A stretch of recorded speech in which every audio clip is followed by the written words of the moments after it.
Louis Fisher says, in June, Gandhi was summoned to Sir Edward Gate, the Lieutenant Governor.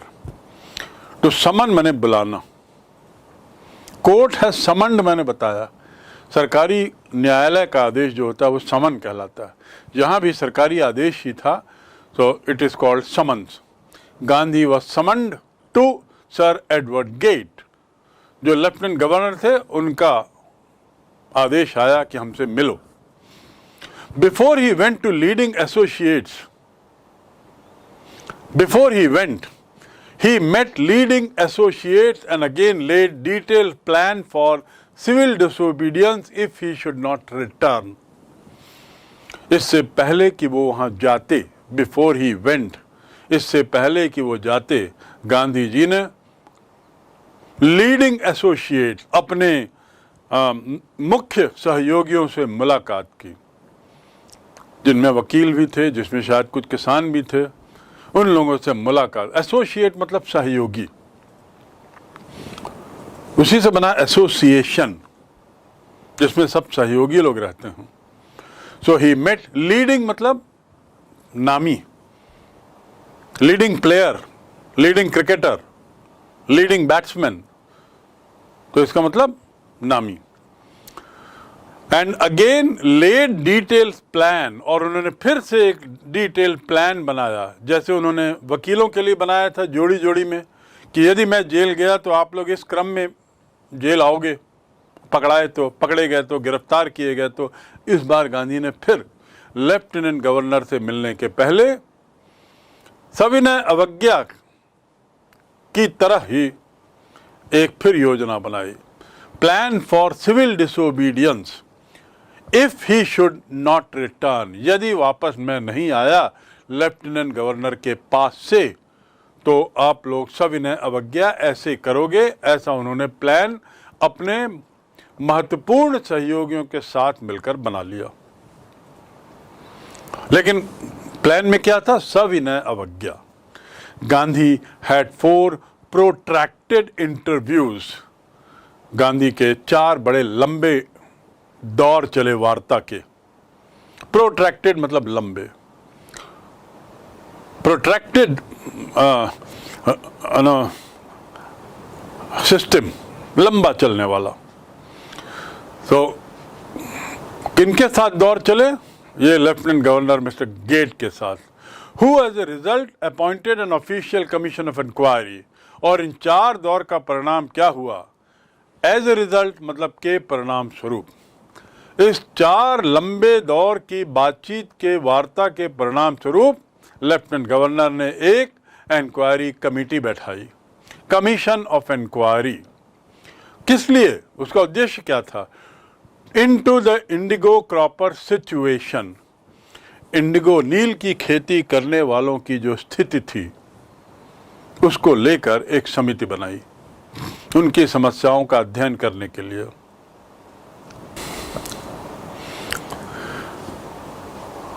कहाँ गांधी एक योजना बना के गए थे कि यदि मैं गिरफ्तार हुआ तो ऐसे सविनय अवज्ञा करना, और कहाँ दूसरी ओर परिणाम कुछ और दिखा। लंबी वार्ताओं के परिणाम स्वरूप लेफ्टिनेंट गवर्नर राजी हो गए एक समिति बनाने के लिए, who would look into their situation. Their means sharecropper, जो इंडिगो शेयर क्रॉपर थे, नील की खेती करने वाले जो किसान थे, उनकी स्थिति का अध्ययन करेगी। सिचुएशन माने स्थिति, उनकी माली हालत के बारे में जानकारी लेगी, समस्याओं के बारे में जानकारी लेगी, उसके निराकरण का रास्ता देखेगी, आदि आदि। The commission consisted of landlords. तो कंसिस्ट ऑफ मतलब शामिल होना, कंसिस्ट ऑफ मतलब शामिल होना, होना हिस्सा होना। The trip consist of, the picnic consist of 10 student, 2 teachers and a principal. ये जो पिकनिक है इसमें 10 विद्यार्थी हैं, 2 शिक्षक हैं और प्रिंसिपल हैं। So to consist of, my bag consists of these items। मेरे बैग में ये चीज़ें शामिल हैं। तो यहाँ पर the committee consisted of landlords, किसान, government officials and गांधी। उसमें कुछ जमींदार थे, कुछ सरकारी अधिकारी थे और अकेले गांधी जो शेयर क्रॉपर्स के एकमात्र प्रतिनिधि थे। सोल माने एकमात्र, SOLE, सोल।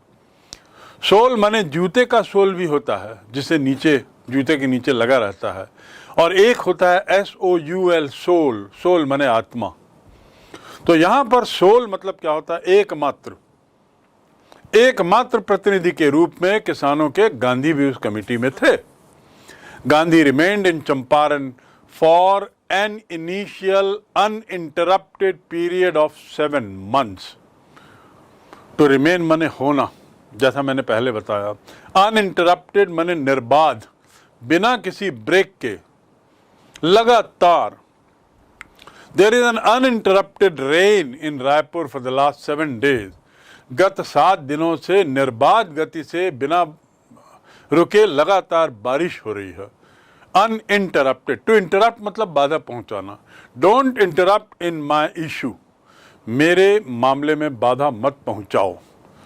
तो यहां पे अनइंटरप्टेड पीरियड ऑफ 7 months, बिना किसी ब्रेक के, व्यवधान के, खलल के गांधी 7 माह रह गए चंपारण में। And again for several shorter visits, और उसके बाद कई छोटी छोटी यात्राएं अलग से की उन्होंने। And again for several, several माने मैनी, मैनी शॉर्टर विजिट, 1-2 दिन की यात्राएं बहुत बार की चंपारण उन्होंने। ये क्यों हुआ होगा? वो जो इंक्वायरी कमेटी बैठी थी उसकी जांच जो चल रही थी उसमें सहयोग देने के लिए गांधी का नाम था, और गांधी तो किसानों के प्रतिनिधि के रूप में थे तो बहुत महत्वपूर्ण थे वो। 7 माह और उसके ऊपर से और बहुत बार चंपारण की उन्होंने यात्रा की। द विजिट अंडरटेकन कैजुअली, ये वो यात्रा थी जो चलते फिरते में ले ली गई थी। कैजुअली, हल्के में ली गई थी। Don't be casual, be serious. हल्का फुल्का मत लो, थोड़ा गहरे बनो, बी सीरियस। तो गांधी ने तो चंपारण जाने की बात बड़ी कैजुअली मानी थी। On the entreaty of an unlettered peasant, entreaty मतलब अनुरोध, विनम्र अनुरोध। बहुत उसके साथ जो अनुरोध करते हैं उसे एंट्रीटी कहते हैं। बहुत तीव्र अनुरोध, वो एंट्रीटी कहलाता है। एंट्रीटी ऑफ एन अनलेटर्ड पेजेंट, एक अशिक्षित किसान के बारंबार अनुरोध पर तो गांधी गए थे वहां। वो अशिक्षित किसान कौन था, याद है आपको? राजकुमार शुक्ला, जिसका नाम पूर्व में आया है। In the expectation that it would last a few days, expectation मतलब उम्मीद, लास्ट मतलब आखिरी नहीं, टू लास्ट मतलब तक रहना। I have money, it will last for another 3 months। मेरे पास इतना पैसा है कि अगला 3 माह चल जाएगा पापा, don't worry. I have the stock of rice and wheat, it will last for another 4 months। मेरे पास चावल और गेहूं का स्टॉक है जो अगले 4 माह तक चलेगा, चिंता नहीं करो। टू लास्ट फॉर मतलब इतने दिन चलना, केवल लास्ट मतलब आखिरी, and last for, to last for मतलब चलना इतने दिन, पैदल नहीं चलना, उतने दिन तक के लिए होना। द विजिट अंडरटेकन कैजुअली, बड़ी सहजता से लिया था गांधी ने इस यात्रा को। जब वो अशिक्षित राजकुमार शुक्ला उनके पास आया था इस उम्मीद में कि it would last for a few days, कि कुछ दिन की बात है, but it occupied almost a year of Gandhi life. लेकिन ऑक्यूपाई होना मतलब व्यस्त रखना, लेकिन उसने गांधी के 1 वर्ष ले लिए। गांधी ऑक्यूपेशन मतलब धंधा, ऑक्यूपेंसी मतलब कितनी कैपेसिटी है, धंधा ऑक्यूपेशन। टू ऑक्यूपाई मीन्स जगह लेना। The thought of my parents illness has occupied my mind, मेरे पेरेंट्स की बीमारी ने मेरा दिमाग ले लिया है, मेरे दिमाग में जगह ले ली, अर्थात मैं सोच रहा हूँ उनके बारे में, सोच रहा हूँ उनकी बीमारी के बारे में सोच रहा हूँ। तो here it would last a few days, Gandhi thought, Gandhi को लगा कि कुछ दिन होगा, ये बार बार बेचारा शुक्ला बोल रहा है और मेरे साथ साथ सब जगह गया है इस उम्मीद में कि मैं उसको हाँ बोलूँगा, चलो चलता हूँ, कुछ दिन का मामला है, वापस आ जाऊँगा। लेकिन लुई फिशर कहते हैं it occupied almost a year of Gandhi life. वहाँ तो लगभग 12 माह लग गए। द ऑफिशियल इंक्वायरी जो कमीशन बना था assembled a crushing mountain of evidences against the big planters. Assemble करना मतलब इकट्ठा करना, उसी से बना असेंबली। जो इंक्वायरी कमेटी थी उसने माउंटेन ऑफ एविडेंस इकट्ठा किया। एविडेंस मतलब उदाहरण, माउंटेन उदाहरणों का पहाड़। एविडेंस मतलब उदाहरण नहीं, एविडेंस का मतलब होता है क्या बोलेंगे यार, साक्ष्य। साक्ष्य, एविडेंस का मतलब होता है साक्ष्य। तो उन्होंने बहुत सारे साक्ष्य इकट्ठे कर लिए। किनके खिलाफ? Against the big planters. Indigo plantation, नील की खेती में जो बड़े बड़े प्लांटर्स इन्वॉल्व थे उनके खिलाफ, उनके अत्याचार के खिलाफ। And when they saw this they agreed in principle to make refund to the peasants. और जब they means what, planter, indigo से संबंधित जो प्लांटर थे, उन्होंने जब देखा कि इतने सारे साक्ष्य इन किसानों ने इस इंक्वायरी कमीशन को उनके खिलाफ दिए हैं तो घबरा गए। Mountain of evidence. And when they saw this they agreed, वो राजी हो गए। किस बात पे राजी हो गए? उसूलन, इन प्रिंसिपल मतलब उसूलन, सिद्धांत स्वरूप। यहां देखिए प्रिंसिपल की स्पेलिंग देख लीजिए और स्कूल के प्रिंसिपल की स्पेलिंग अलग होती है। खुद आप देखें उसकी स्पेलिंग क्या है। और ये प्रिंसिपल की स्पेलिंग है सिद्धांत, इसका मीनिंग है सिद्धांत। तो सिद्धांततः ये इंडिगो प्लांटर्स जो थे, जो इंडिगो की खेती करवाते थे, वो उसूलन इस बात पे राजी हो गए कि हम किसानों को उनका पैसा वापस कर देंगे। आखिर सारा आरोप पैसों का ही तो था। गलत तरीके से पैसा जो किसानों से लिया जा रहा था, 15% शेयर और भी कई गड़बड़ियाँ थी, हम इन्हें वापस कर देंगे। इस बात पर एक तैयार हो गए। कौन? Indigo planters. But how much must we pay, हम कितना दें, ये उन्होंने गांधी से पूछा कि ठीक है भाई, सिद्धांततः हम तैयार हैं, लेकिन हम कितना इनको दें? पूरा पैसा वापस करें? कितना वापस करें? They thought he would demand repayment in full of the money which they had illegally and deceitfully extorted.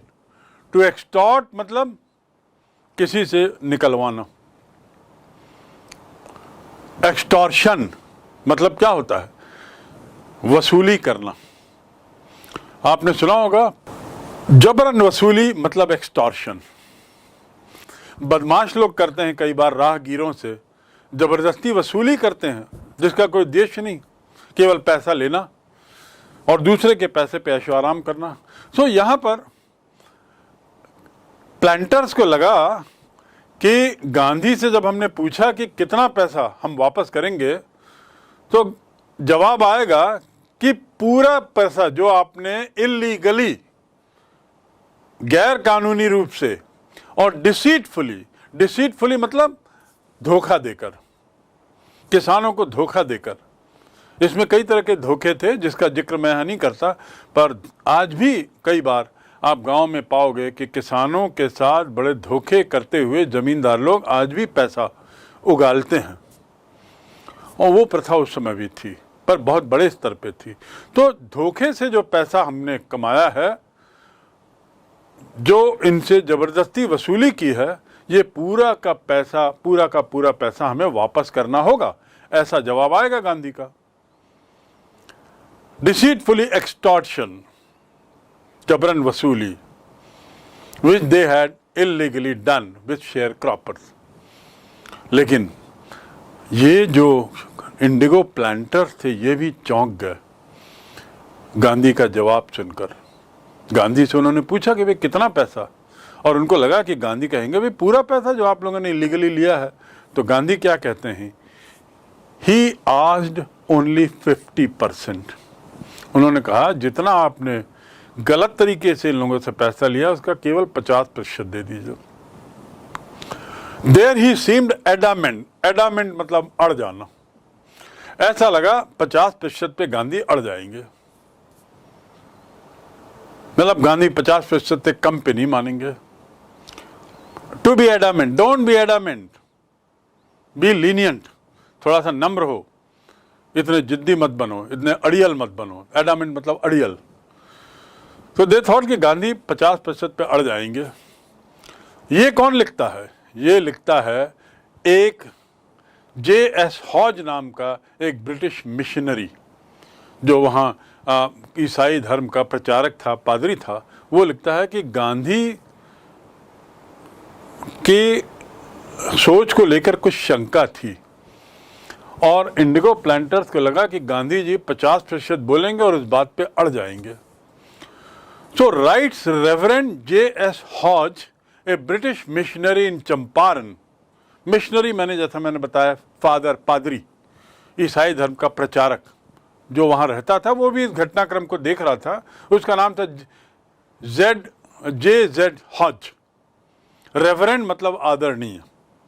Christianity में जैसे हमारे हिंदी धर्म में संत बोलते हैं, इस्लाम धर्म में मौलवी बोलते हैं, ऐसे क्रिश्चियन धर्म में रेवरेंड फादर बोलते हैं।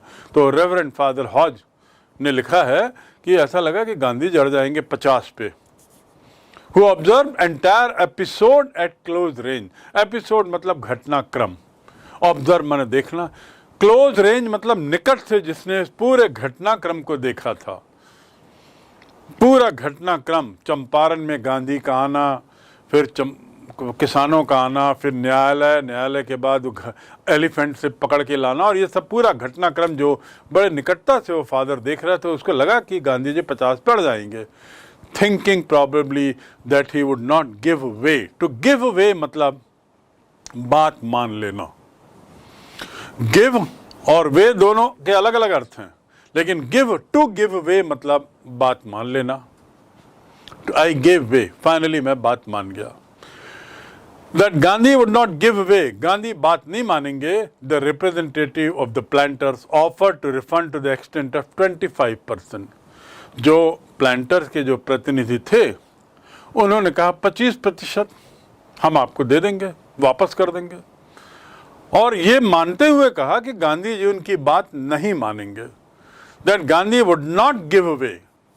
उन्होंने 25 कहा और लगा उनको कि शायद ये गांधी 50 बोलेंगे, हम 25 बोलेंगे तो 50 पे फाइनली बात तय होगी। तो Gandhi would not give away. इस शंका के साथ उन्होंने कहा कि we will refund to the extent of 25%।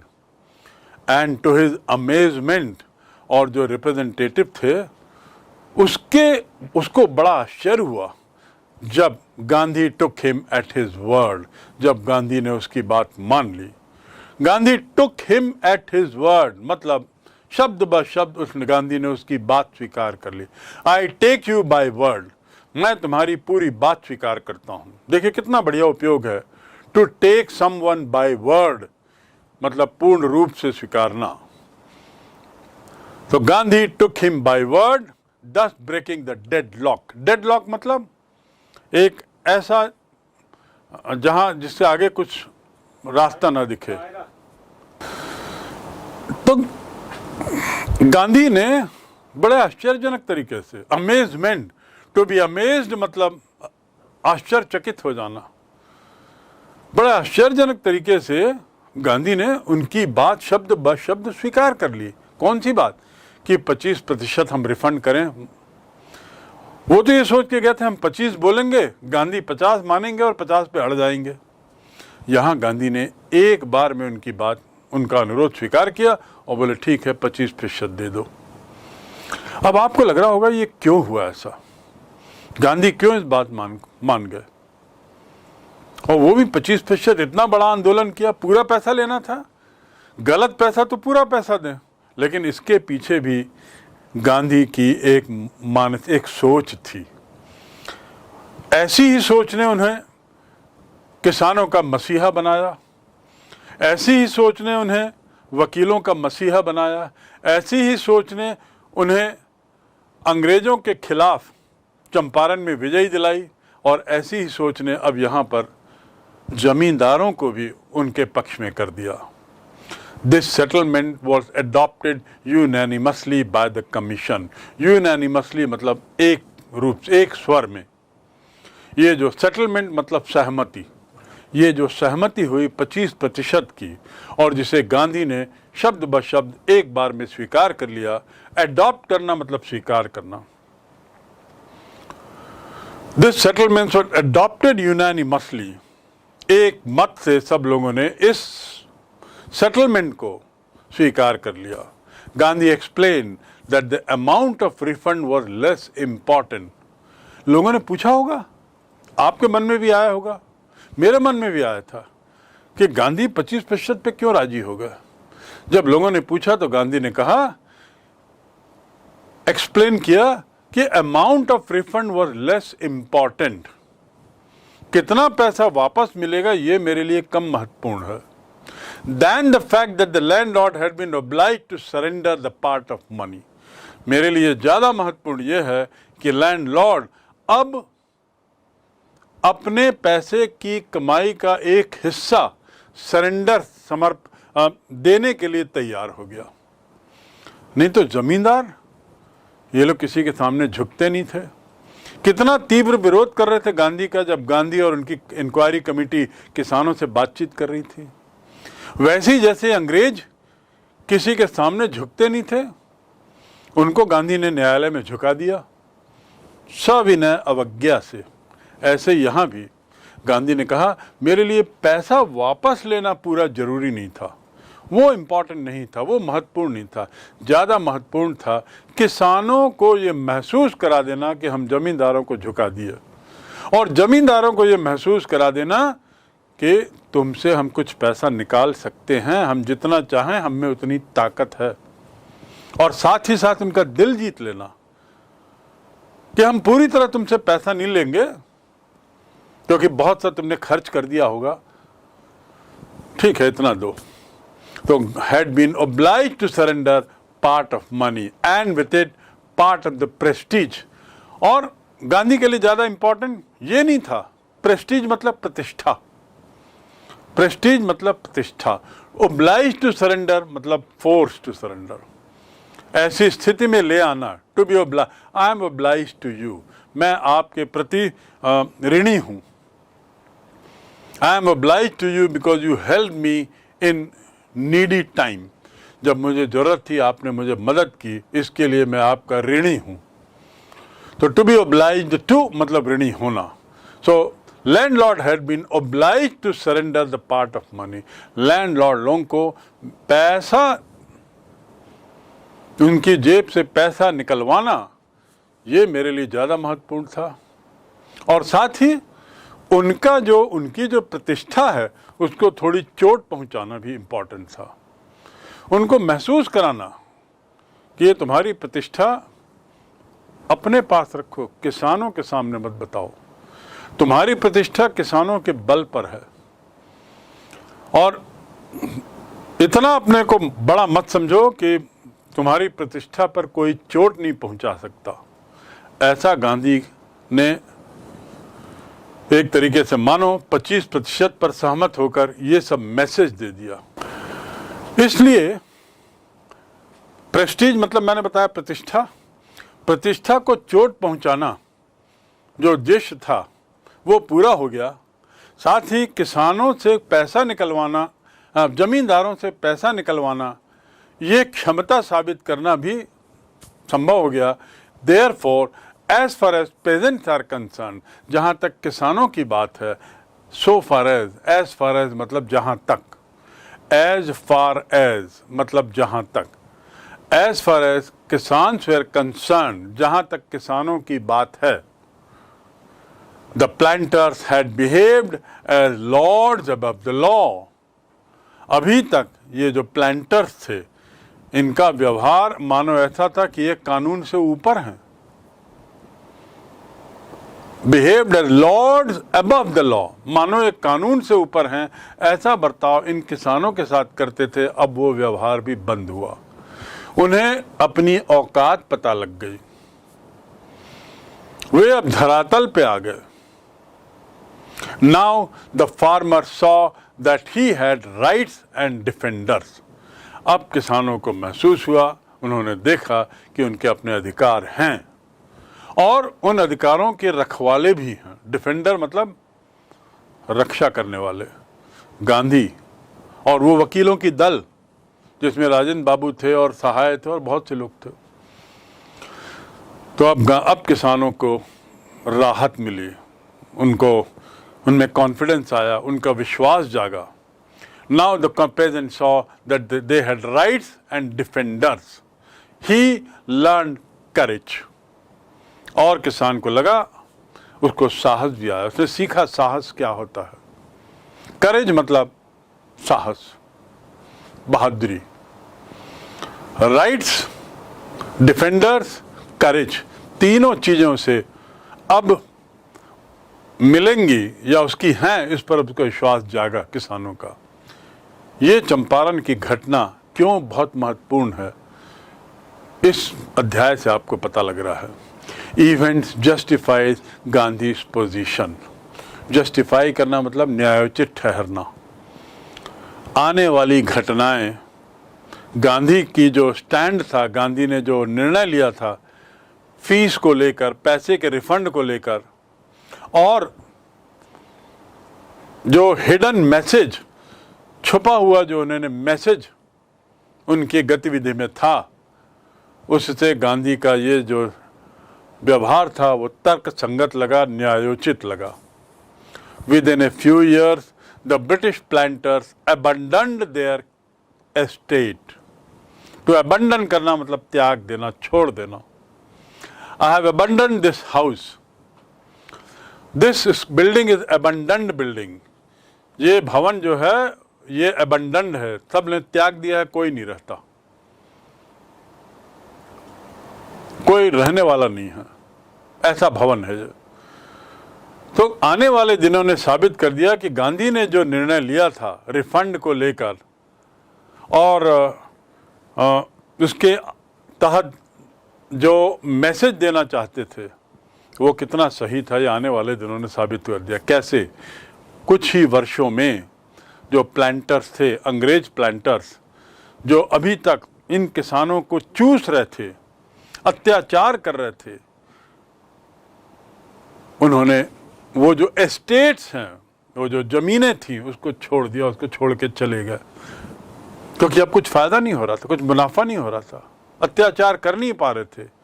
किसान अब जाग चुके थे, जागरूक हो गए थे अपने अधिकारों के प्रति, उनके रखवाले आ गए थे गांधी और वकीलों के रूप में, और किसान अब बहादुर हो गए थे, सचेत हो गए थे, सजग हो गए थे। परिणाम क्या हुआ कि कुछ वर्षों में ये लोग अंग्रेज प्लांटर्स चले गए and they reverted to peasants, और इस प्रकार ये जो ज़मीन है ये अब किसानों को वापस चली गई। रिवर्ट करना मतलब वापस जाना, revert back to what you said, तुमने जो कहा था उसको वापस दोहराओ।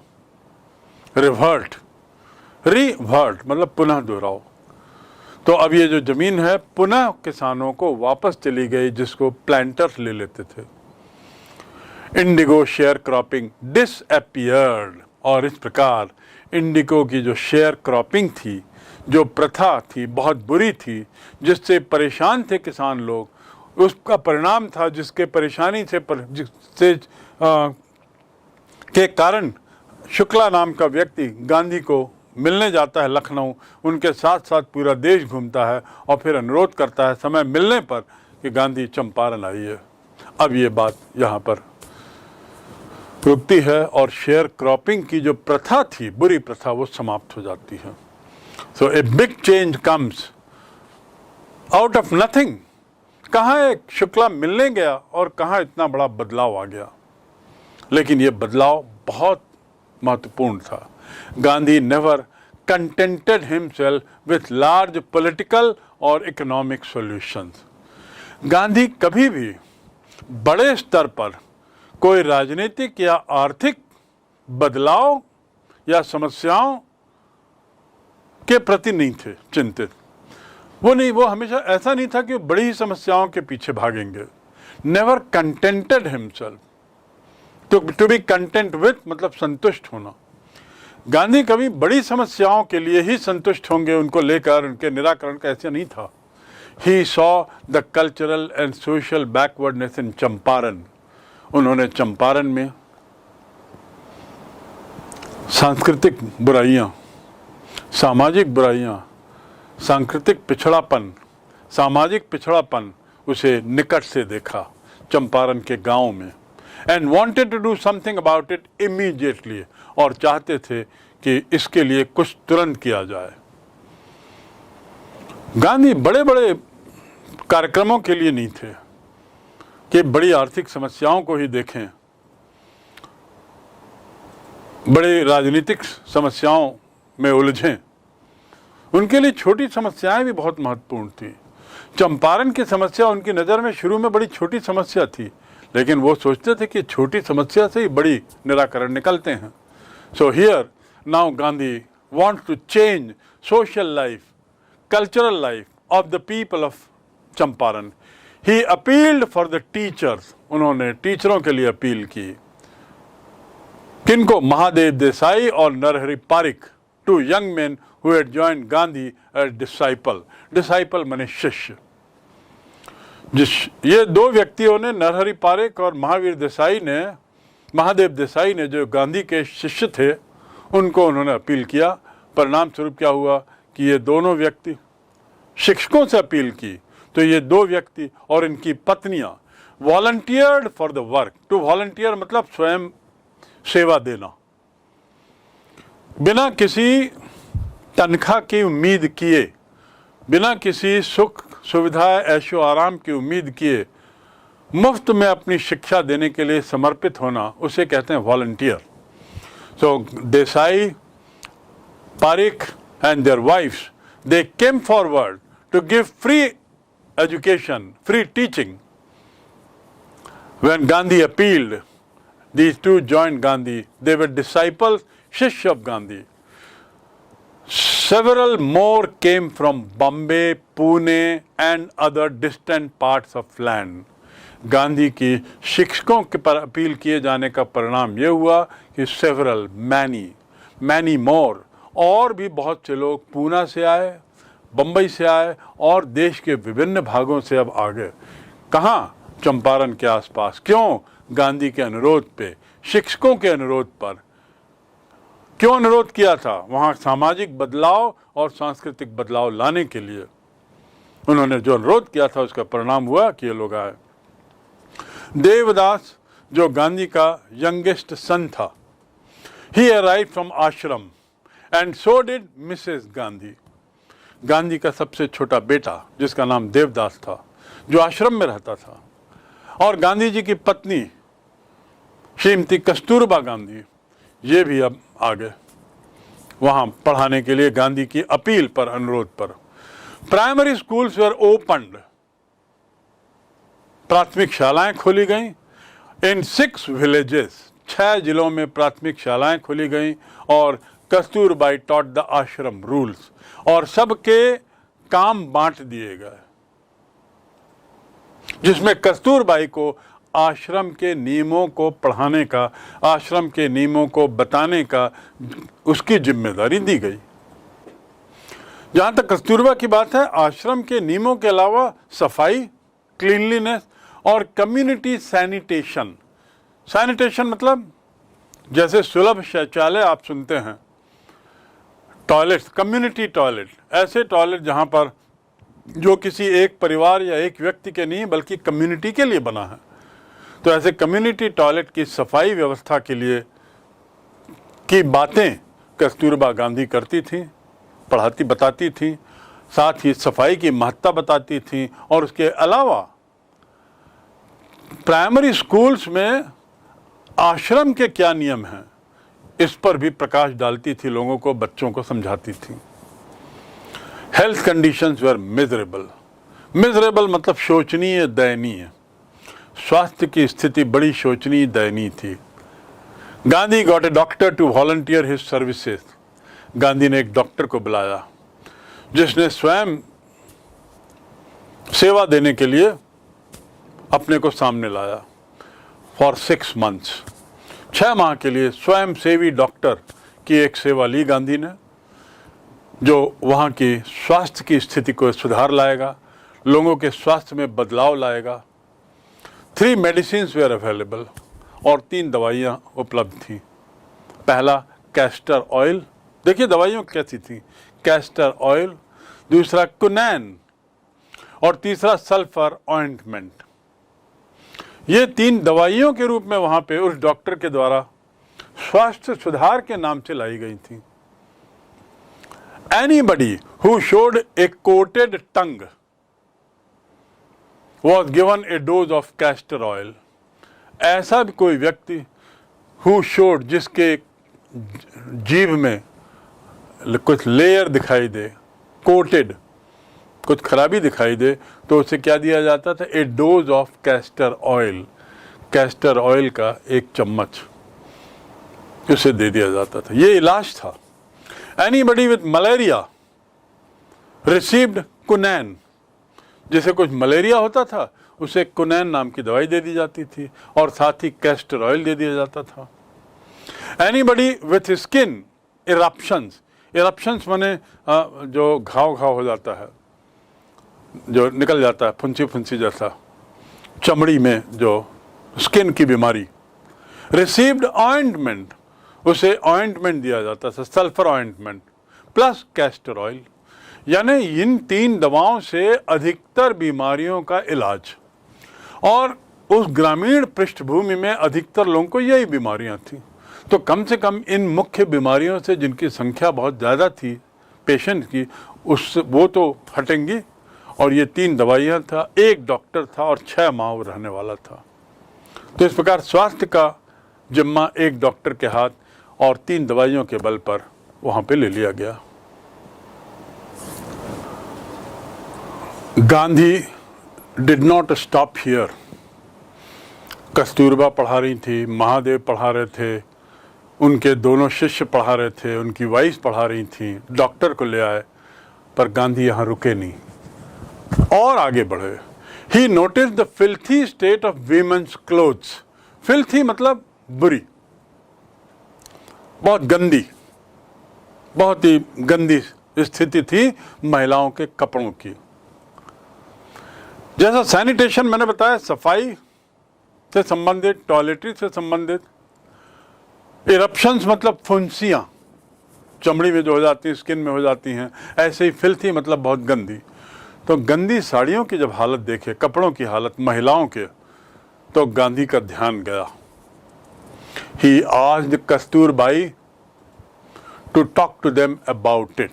उन्होंने कस्तूरबा को कहा कि भाई इन महिलाओं से इस अपने गंदे कपड़ों के बारे में भी बात करो, उनके गंदे कपड़ों के बारे में बात करो। ही आस्क्ड, आस्क मतलब पूछना नहीं, आस्क मतलब कहना। उन्होंने कस्तूरबा को कहा to talk to them about it. It means about the dirty clothes, filthy clothes. One woman took Kasturbai into her hut. जब कस्तूरबाई महिलाओं को बता रही थी गंदी साड़ियों के बारे में, तो एक महिला उनको ले गई अपने हट में। हट माने झोपड़ी। She took Kasturbai into hut.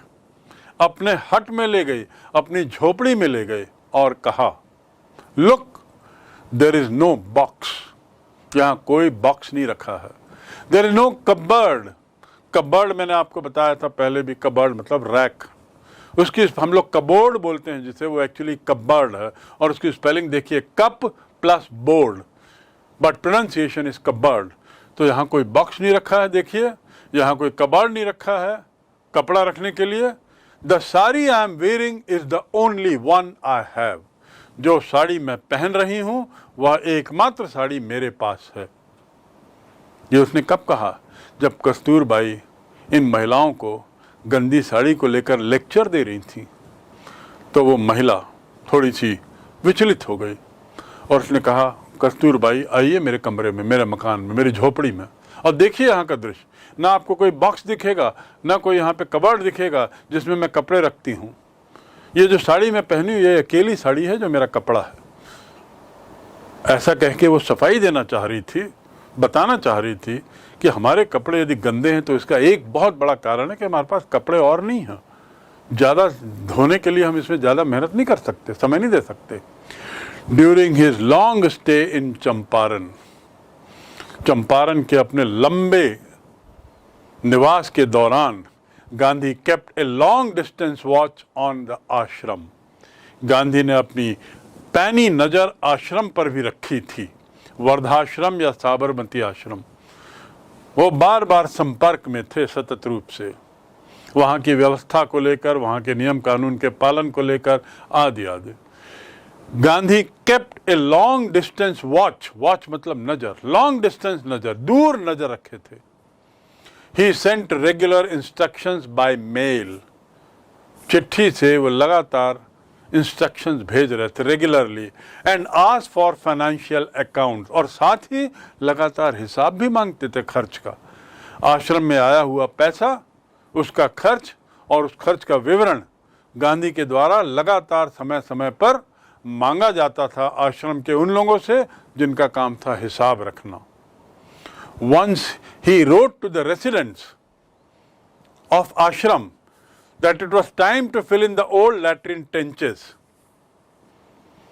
उन्होंने आश्रम के रहने वालों को एक बार लिखा भी कि अब समय आ गया है, it was time to fill in old latrine trenches, जो लैट्रिन के लिए जो पुराने गड्ढे बनाए गए। ट्रेंच माने गड्ढा, ट्रेंच माने गड्ढे।